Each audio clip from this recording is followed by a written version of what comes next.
Mesdames et messieurs, bonjour et bienvenue dans votre émission Coup d'œil sur l'environnement que vous suivez régulièrement sur votre chaîne, la RTGA World.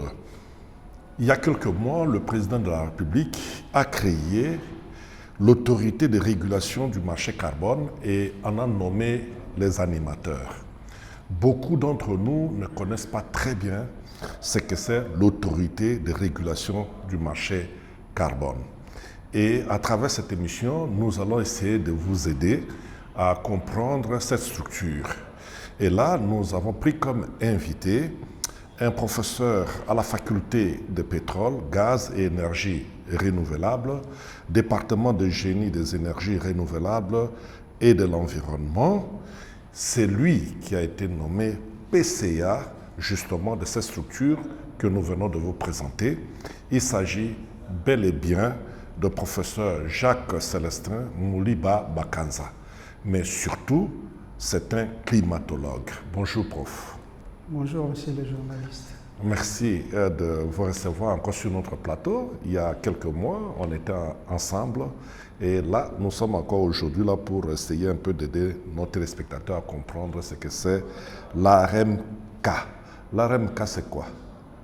Bon, merci pour la question. L'ARMK, c'est l'autorité de régulation du marché carbone.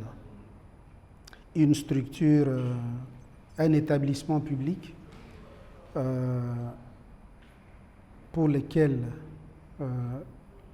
on nous a confié les responsabilités, et c'est un établissement qui a pour mission de faire la régulation, ce qui veut dire concevoir des normes et des règles pour encadrer les acteurs dans les secteurs, dans ce domaine, sur la régulation du marché de carbone.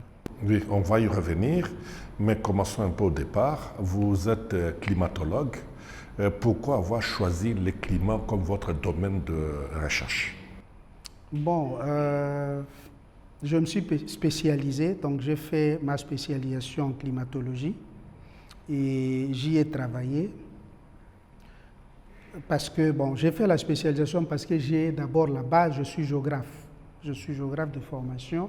J'avais le choix de travailler, de me spécialiser en pédologie, c'est-à-dire l'étude du sol, ou en climatologie, mais je choisis la climatologie.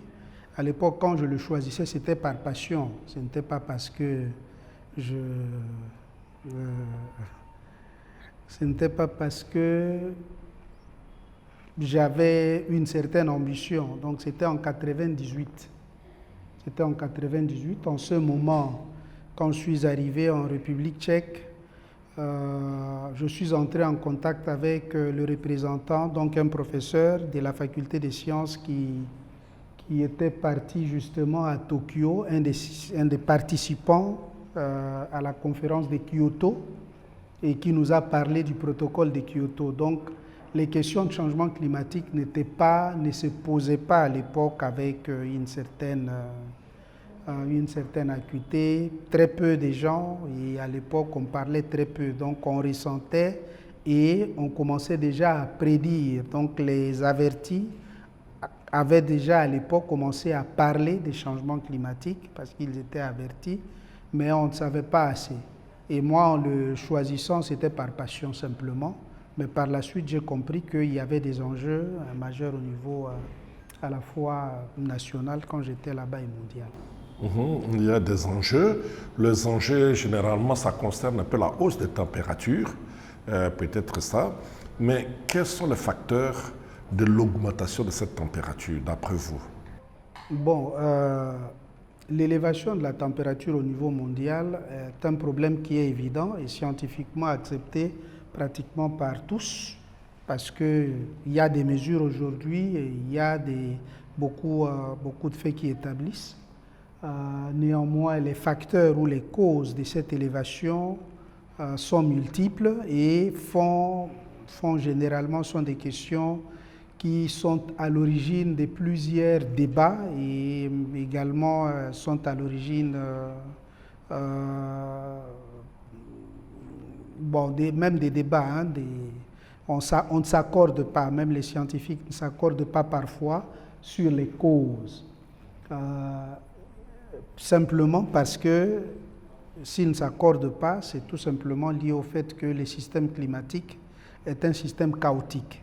Il est chaotique et qu'on ne peut pas, comme les facteurs ou les causes, les agents causaux n'agissent pas de manière linéaire. Donc une cause d'un changement quelque part, d'un changement positif, peut devenir ailleurs une cause d'un changement négatif. Mais bon, parce que pour répondre à votre question, je ne vais pas aller là-bas. Pour répondre à la question, quelles sont les causes sont multiples. Il y a ce qu'on appelle les changements des paramètres orbitaux, notamment la précession des équinoxes, l'excentricité, l'obliquité. Il y a l'activité solaire, il y a la tectonique des plaques, c'est-à-dire il y a le volcanisme, mais aussi il y a l'effet de serre. Mais l'effet de serre ici, je vais ajouter l'effet de serre additionnel. Alors si on prend toutes ces causes que j'ai énuméré peut-être 4 ou 5, si vous prenez toutes ces causes, la cause qui explique les changements climatiques récents, je pèse bien mes mots, les changements climatiques récents sont expliqués par l'effet de serre additionnel. Additionnel veut dire tout simplement qu'il existe un effet de serre déjà dans la nature et que cet effet de serre n'est pas responsable des changements climatiques. Il est au contraire favorable parce que la Terre est une planète froide et si nous avons des températures favorables, c'est justement grâce à l'effet de serre. Mais l'effet de serre additionnel, c'est l'effet de serre qui est dû au fait que les activités humaines ajoutent dans l'atmosphère des gaz à effet de serre supplémentaires et ce sont ces gaz-là qui augmentent l'absorption de l'infrarouge et contribuent à l'augmentation de la température. Ça, c'est le facteur dominant, le facteur prépondérant, le facteur le plus important actuellement des changements climatiques récents. Bon, pourquoi il est le facteur le plus important? Pourquoi d'autres facteurs n'expliquent pas? C'est simple. Les facteurs que je vous ai parlé, j'ai parlé ici des changements des paramètres orbitaux. Les paramètres orbitaux, ce sont des paramètres qui sont liés justement à la position de la Terre par rapport au Soleil. Par exemple, la variation de la forme de l'orbite terrestre, le changement de pôle, de l'axe de pôle, ou l'augmentation, la diminution de l'inclinaison de l'axe de pôle par rapport à l'écliptique. Ça, ce sont des notions plus techniques. Mais ces facteurs-là, la chose la plus importante que je vais expliquer ici, ce sont des facteurs qui agissent sur le climat à une échelle de temps peut-être géologique, c'est-à-dire des milliers d'années, pour qu'il y ait ces changements. Et ce sont ces facteurs qui expliquent le fait qu'il y ait des glaciations et des périodes de déglaciation ou périodes interglaciaires. Donc si vous prenez ces facteurs-là, on s'attendrait aujourd'hui qu'il y ait un refroidissement parce qu'il y a 18 000 ans ou 20 000 ans qu'il y a eu des glaciations. Donc la fin de l'ère glaciaire depuis 20 000 ans.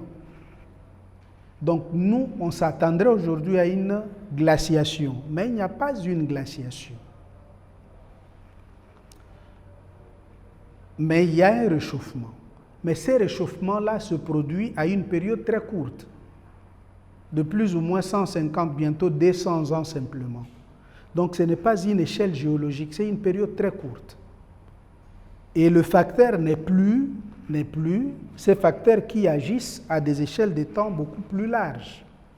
C'est pourquoi l'activité humaine est considérée aujourd'hui comme, donc ça c'est une des raisons d'expliquer, comme le facteur primordial des changements climatiques récents. Et il faut toujours préciser, changements climatiques récents. parce que les anciens changements climatiques étaient expliqués par d'autres facteurs. Mais les changements climatiques récents sont expliqués par l'effet de serre additionnel. Oui, par rapport à l'effet de serre additionnel, vous avez parlé du soleil. Et qu'est-ce que vous pensez quand les gens disent que non? Le rayon ultraviolet émis par le soleil sur la Terre et qui devrait normalement être filtré par la couche d'ozone connaît des problèmes parce que la couche d'ozone s'est appauvrie à cause des activités humaines. Mais depuis un certain temps, les scientifiques nous disent que non, la couche d'ozone ne s'appauvrit plus. Quelle est votre lecture par rapport à ça? Bon, moi, les études que j'ai jusque-là lues sur la couche d'ozone, j'ai eu même des collègues qui ont travaillé sur ça, parlent plus de son appauvrissement au niveau des pôles. Bon, s'il y a des études récentes qui établissent qu'il n'y a plus d'appauvrissement de cette couche d'ozone, tant mieux, c'est une bonne nouvelle pour notre planète parce qu'au moins on a l'assurance que nous sommes mieux protégés. Maintenant, pour revenir à cette question, parce qu'il faudrait aussi préciser, j'ai compris dans votre question que vous la maîtrisez très bien, mais d'autres personnes la confondent beaucoup, parce qu'on confond parfois la diminution, l'appauvrissement ou la diminution de l'épaisseur de la couche d'ozone stratosphérique, il faut préciser, ozone stratosphérique.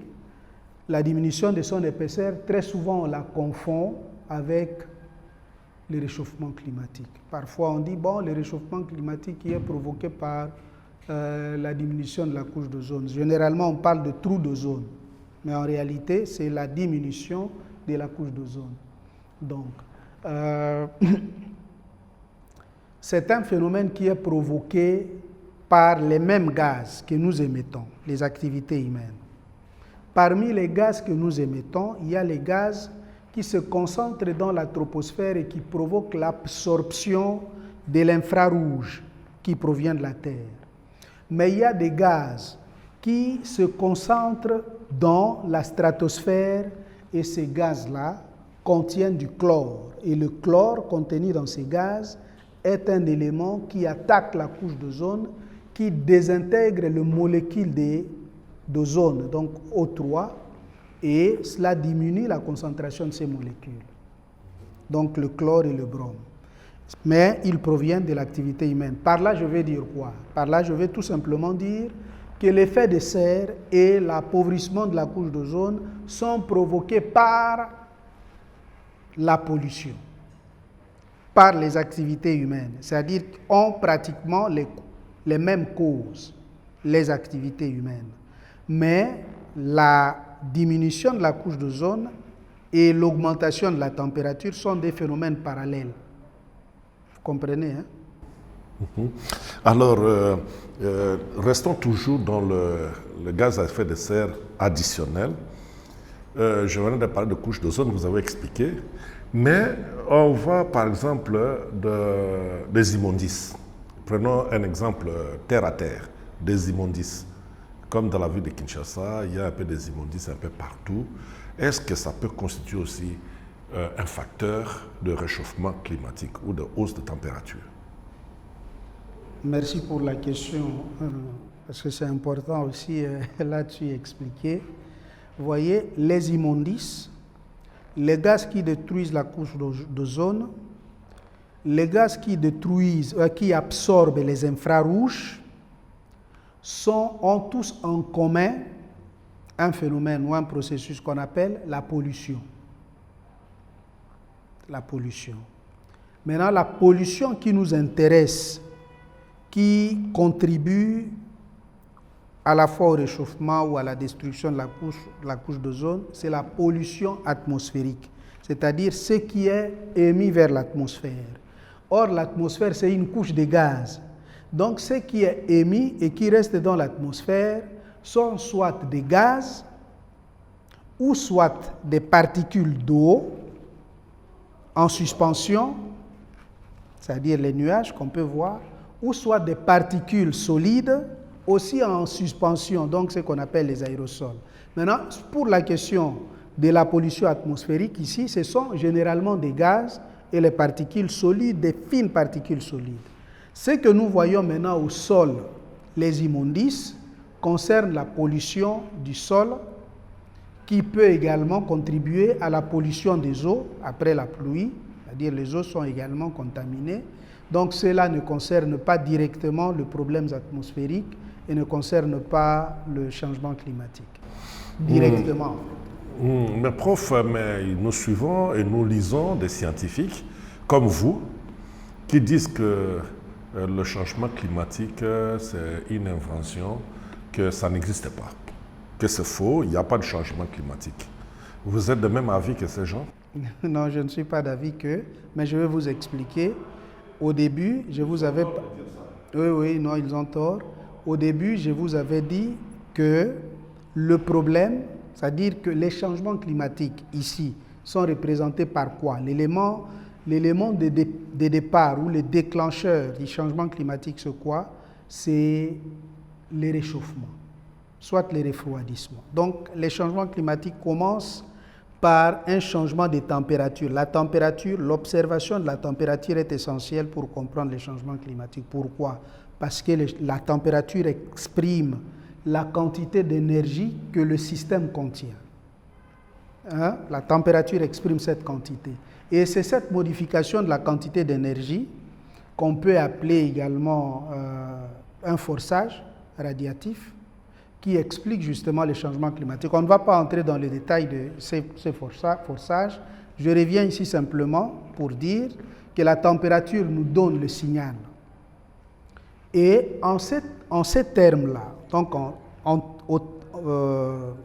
ce qui concerne la température, si on prend la température, et sa modification aujourd'hui, c'est l'élévation. Il y a eu des périodes où le changement climatique s'était exprimé par la diminution de la température. Mais en ce qui concerne l'élévation de la température, donc le réchauffement, pratiquement les scientifiques sont unanimes qu'il y a élévation de la température qui est significative. Aujourd'hui, il suffit tout simplement de prendre les données mesurées, fiables, d'une station qui dispose de données fiables de température. Vous analysez cela, vous allez trouver qu'il y a un réchauffement, qu'il y a une augmentation.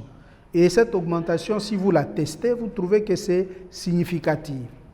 Donc là, il n'y a vraiment pas de débat là-dessus, mais les débats reposent sur le fait de l'identification des causes. Quelles sont les causes de ces réchauffements?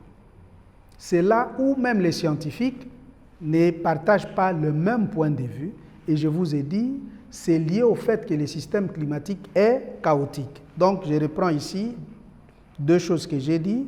Les causes, pour les causes, on n'est pas unanime. Pourquoi? Parce que le système climatique est chaotique. Bon, maintenant, parce que vous avez demandé si je suis d'accord avec ceux qui disent que c'est de l'invention. Ce n'est pas de l'invention, c'est une réalité, il y a réchauffement. Et maintenant, ceux qui pensent, ceux qui s'opposent à cela disent que ce n'est pas l'homme qui est responsable de ces réchauffements. Ça, c'est ce qu'on appelle les climato-sceptiques. Ils disent que ce n'est pas l'homme qui est responsable. Pourquoi? Bon, parce que depuis le temps, depuis toujours, il y a toujours eu des changements climatiques. Ce n'est pas le premier changement climatique, ce qui est vrai. Il y a eu des glaciations, il y a eu des périodes très chaudes, il y a eu des périodes interglaciaires.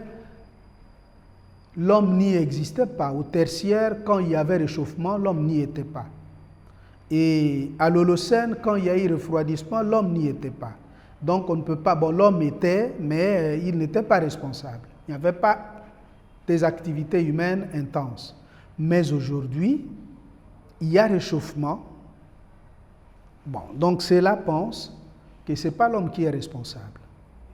Et nous pensons que l'homme y est responsable parce que je vous ai dit, lorsque nous prenons les différentes échelles des temps où les facteurs agissent, donc, bon, j'avais dit pas à vous, hein, bon. Donc, les facteurs qui agissent à une période très courte. Le réchauffement récent, c'est un réchauffement qui va de 1850 actuellement, donc une période de moins de 200 ans, ne peut pas avoir comme facteur explicatif un facteur qui agit pendant un temps géologique, une échelle géologique de 18 000, 20 000 ans ou 100 000 ans. Donc c'est un autre facteur et ces facteurs sont des émissions de gaz à effet de serre par les activités humaines. Ça c'est mon point de vue et je suis convaincu de cela. Si on veut faire une émission, vraiment toute une émission sur les causes et pourquoi aujourd'hui on dit que l'effet de serre additionnel est le facteur principal des changements climatiques récents, on peut faire toute une émission et je vais expliquer. Et ici, je tiens encore et je rappelle que j'ai parlé du système climatique qui est chaotique pour faire voir quoi? Pour faire voir le fait que même les scientifiques, quand ils font des recherches, ils peuvent arriver à des résultats qui peuvent sembler contradictoires. Je donne un exemple. Quelqu'un analyse la température, l'évolution de la température à Paris, il trouve qu'il y a réchauffement. Et on essaye d'analyser également, par exemple, l'activité solaire, on trouve qu'il n'y a vraiment pas une augmentation significative, donc il y a variation. On essaye d'analyser les paramètres orbitaux, on trouve que c'est vraiment... Mais quand on analyse la concentration également des gaz à effet de serre dans la ville de Paris, on trouve qu'elle concorde avec l'élévation des températures. Hein? Ça, c'est une étude et c'est scientifique, c'est un résultat probant.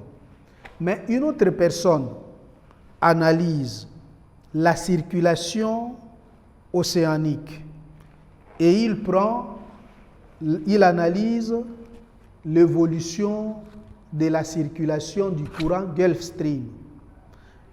Et il trouve que le courant Gulf Stream est en train sa circulation baisse, diminue, son intensité diminue. La diminution de la circulation Gulf Stream signifie qu'il y aura une diminution de l'apport en énergie en Europe et en Amérique. Et la diminution de l'apport en énergie signifie également qu'il y aura refroidissement. Donc, ça également, c'est une conclusion probante.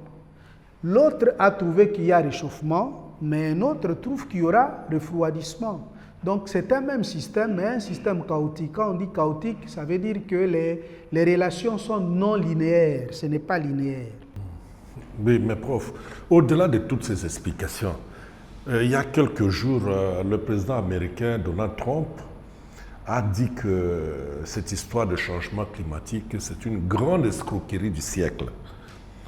Pensez-vous qu'il n'a pas raison, il trompe le monde, ou tout simplement il a peur de dépenser de l'argent dans le climat? Bon, je comprends le président américain parce que je sais qu'il est climat-sceptique ou climato-sceptique, c'est-à-dire les gens qui pensent qu'il peut y avoir réchauffement, mais que l'homme n'est pas responsable.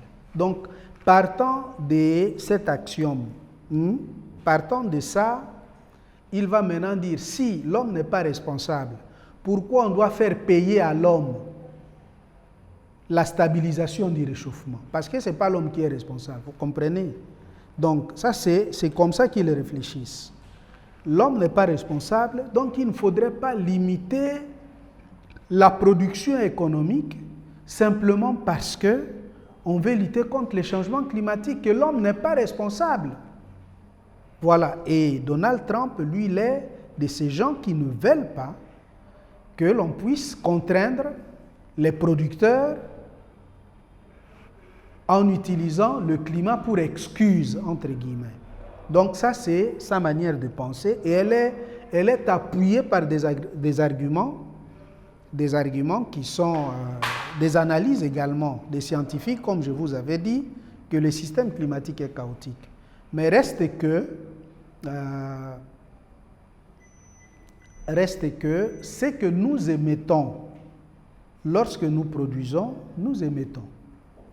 On émet des quantités énormes. Et les gaz que nous émettons ont un séjour. Ça, c'est également un résultat. Le CO2 peut séjourner dans l'atmosphère pendant 100 ans. Et si vous émettez, vous brûlez le bois, vous allez émettre le CO2. Ça aussi, c'est évident. Et le CO2, s'il est quelque part, il absorbe les infrarouges. C'est aussi évident. Et l'absorption des infrarouges conduit au réchauffement, c'est aussi évident scientifiquement. Donc, de mon côté, je me penche vers ces analyses qui montrent l'évidence de la responsabilité des hommes, et de l'homme plutôt, à travers ces activités. Oui, mais prof, dans le processus de la lutte contre le réchauffement climatique, on a tourné la page du protocole de Kyoto et nous sommes aujourd'hui dans l'accord de Paris. Et conformément à l'accord de Paris, quelle pourrait être la contribution de la RDC à la réduction de cette température et comment va-t-elle y procéder? Bon, la RDC, conformément à l'accord de Paris, a pris un engagement qu'elle va contribuer à réduire les émissions de l'ordre de 650 mégatonnes, donc millions de tonnes. Et pour une période de 10 ans, parce que c'est un engagement qui court pour une période de 10 ans, donc on peut dire, donc en moyenne, c'est 65 mégatonnes par an. Et moi, je crois, personnellement, je crois qu'avant même que la RDC ne puisse fournir ses efforts, ces écosystèmes réduisent les émissions pour une valeur qui dépasse 65 millions de tonnes. Parce que les écosystèmes font déjà ce travail. Mais bon, je comprends également qu'on a pris un engagement. L'engagement veut dire qu'on cherche une certaine additionnalité, c'est-à-dire que ce soit l'activité humaine qui y contribue. Bon, personnellement, je crois que c'est un objectif qu'on peut atteindre sans difficulté. Il suffit tout simplement d'aligner un certain nombre de projets, même une dizaine de projets pour atteindre cet objectif. Pour clore un peu ces chapitres de climat, je voudrais vous poser une question un peu d'ordre scientifique encore. Il y a des scientifiques, j'ai lu dernièrement, des scientifiques qui disent que le phytoplancton émettent plus d'oxygène que les forêts. Et ce phytoplancton, on le trouve dans les océans, dans la mer. Et malheureusement, quand on parle de la réduction de la température, on ne parle pas beaucoup on ne parle pas suffisamment de phytoplancton. Pourquoi? Non, les scientifiques parlent. Les scientifiques parlent. Au monde, ce sont les océans et les mers qui séquestrent plus des gaz à effet de serre. Et dans l'océan, vous trouvez le CO2 dissous. Donc, ce sont les océans qui séquestrent le plus. Et voilà, donc les scientifiques le savent, c'est une évidence.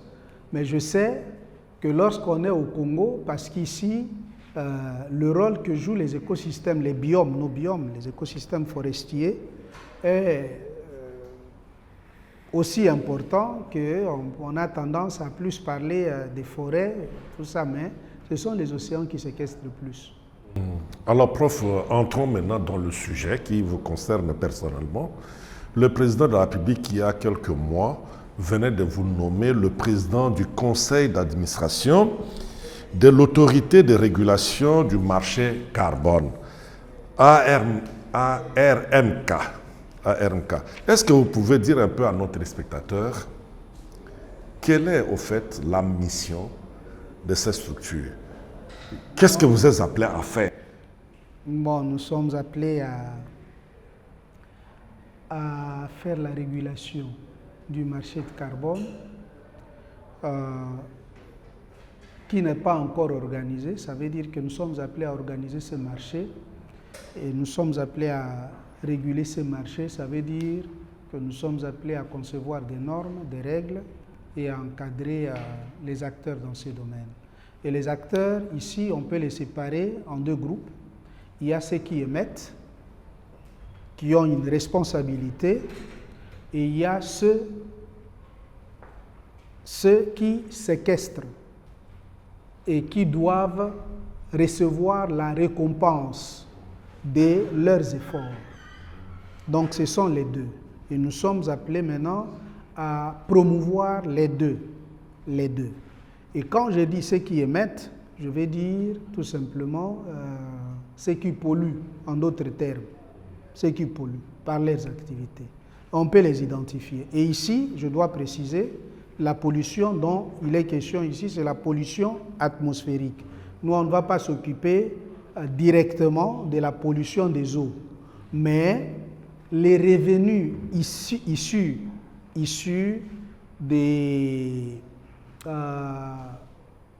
la vente des crédits carbone, c'est-à-dire un crédit carbone en réalité, c'est tout simplement l'équivalent des efforts fournis pour séquestrer 1 tonne de carbone concentrée dans l'atmosphère. C'est-à-dire 1 tonne de carbone qui a été émise mais qui séjourne déjà dans l'atmosphère. Donc, 1 tonne de carbone émise est compensée par un crédit carbone d'effort de séquestration de 7 tonnes. C'est ça le crédit carbone.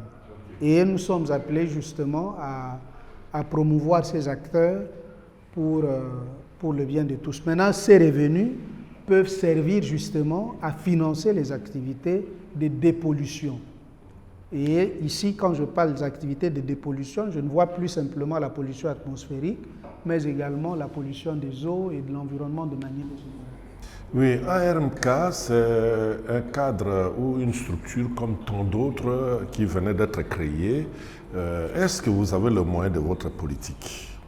Parce que vous n'allez pas mettre en place un fonctionnement si vous n'avez pas le moyen de votre politique. Non, mais si le pouvoir public n'avait pas les moyens de la politique, on n'allait pas créer l'ARMK. Si on l'a créé, c'est parce qu'il y a des moyens de la politique. On va mettre en œuvre cette politique. Ça relève de la volonté du chef de l'État et nous y sommes pour concrétiser sa vision. On va mettre, il y a des moyens. Vous avez laissé certaines de mes questions en suspense. Pensez-vous que je pourrais venir prendre les réponses quand? Mais je ne veux pas donner... Dans une année, dans 6 mois, dans 2 ans? Non, il faut nous laisser le temps d'organiser les activités et on restera en contact. Nous sommes disponibles. Ou nous devons continuer à vous recevoir uniquement comme scientifique? Vous pouvez me recevoir comme scientifique, comme on a eu toujours l'habitude d'échanger sur les questions scientifiques. Je suis disponible à tout moment. Sur les questions de la mise en œuvre, il faudrait nous laisser le temps. Nous allons mettre en œuvre les activités et cela pour le bien de nous tous, pour le bien de toute la population. Ok, merci beaucoup. Professeur Jacques Célestin Moli-Baba Kanza. Je disais que vous êtes climatologue et actuellement vous êtes PCA de l'autorité de régulation du marché carbone. Je crois que nos téléspectateurs vous découvrent déjà et ils souhaiteront certainement vous découvrir davantage. Merci de répondre favorablement à notre invitation et à la prochaine. Merci beaucoup, monsieur le journaliste. Je serai toujours là pour répondre aux préoccupations, à vos préoccupations, mais même aux préoccupations de nos concitoyens sur les questions qui concernent les changements climatiques et également le marché de carbone. Voilà, chers téléspectateurs, nous avions été heureux de vous présenter cette émission en vous présentant un invité de taille, un invité de qualité. Je crois que vous avez aimé.